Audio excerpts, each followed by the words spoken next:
welcome back to my channel, and welcome if you are new. So this is the card we're creating today, and we're taking some die cuts from my favorite things. So this is the Write at Home, and then there also is an add-on. I can't remember the name, but it will be linked in my description.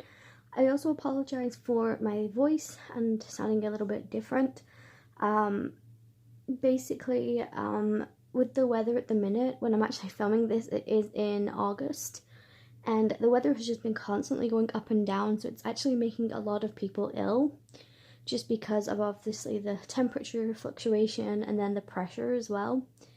But I've just been feeling a little off the last couple of hours, but I've noticed I feel worse at night and I just don't know what it is. So anyways, so as you can see, I'm literally just taking apart this die set. So a couple of months ago, I got into using the bubble bath dynamics and the bathroom basics and stuff like that, and they're quite small little die cuts, but they're nowhere near as small as some of the things that come in this. So I think you really do have to have the patience and the ability to hold and work with tweezers and stuff, because it is so fiddly once you get going. But I think the more times you do this, the easier it becomes. And like I said, because I was playing with the bathroom basics and that has some small intricate little things, it kind of prepared me for this. So you may see this die set a couple of times this year, because I've wanted to make some Christmas cards that are more generic rather than your average Christmas kind of cards, because when I think of Christmas, the first thing that pops into my head is Santa, reindeers, elves, sweets, all that sort of stuff. It never actually is anything other than that. And I thought about it and I was like, you know what, it'd be really nice to see like just the old retro kind of cards. So my grandparents still have like a big box of cards that they bought ages ago, and I was going through it the other day and I was like, they don't make cards in these kind of designs anymore because obviously it's outdated, but I absolutely still love that vintage look. So you may see a couple of cards inspired by some vintage Christmas cards.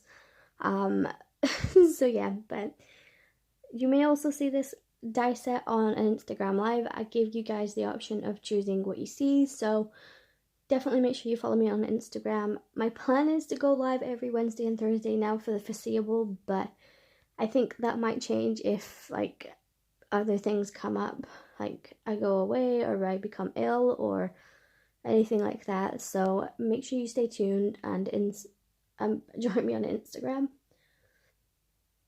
I have hiccups as well, so me having hiccups when I don't feel great, it kind of makes me feel a little bit more nauseous than I normally would be.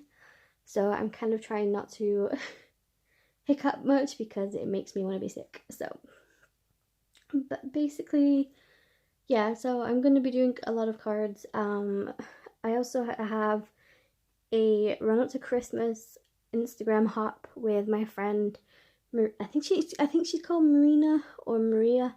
I'm not entirely sure, but her Instagram name is Love, Smile and Crafts. So we're doing the 12 weeks of Christmas, where each week we are going to be doing a different theme for Christmas. So we've both picked out 6 themes, and that's the kind of theme you've got to work towards. And I think it helps people build up their Christmas cards, and it pushes you to do something that you may not always want to do. And yeah, so I remember straight off the top of my head, one of the themes is Pink Christmas. That's something I've never done. So I definitely think it's going to insert and just help us all figure some new things out and use some supplies that we've probably not used in ages. Anyways, I'm going to insert some music. I'm going to speed this entire process up.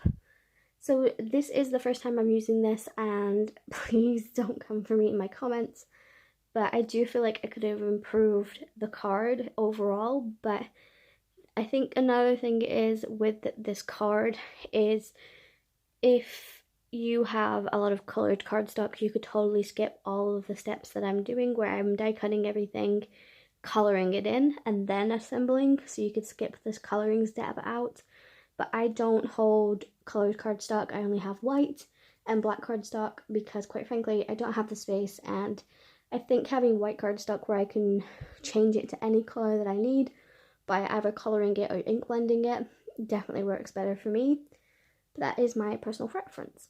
But otherwise, guys, I will see you in my next video. I hope you enjoy, and if you do, make sure you like and subscribe, and I will see you in my next one. Bye, guys.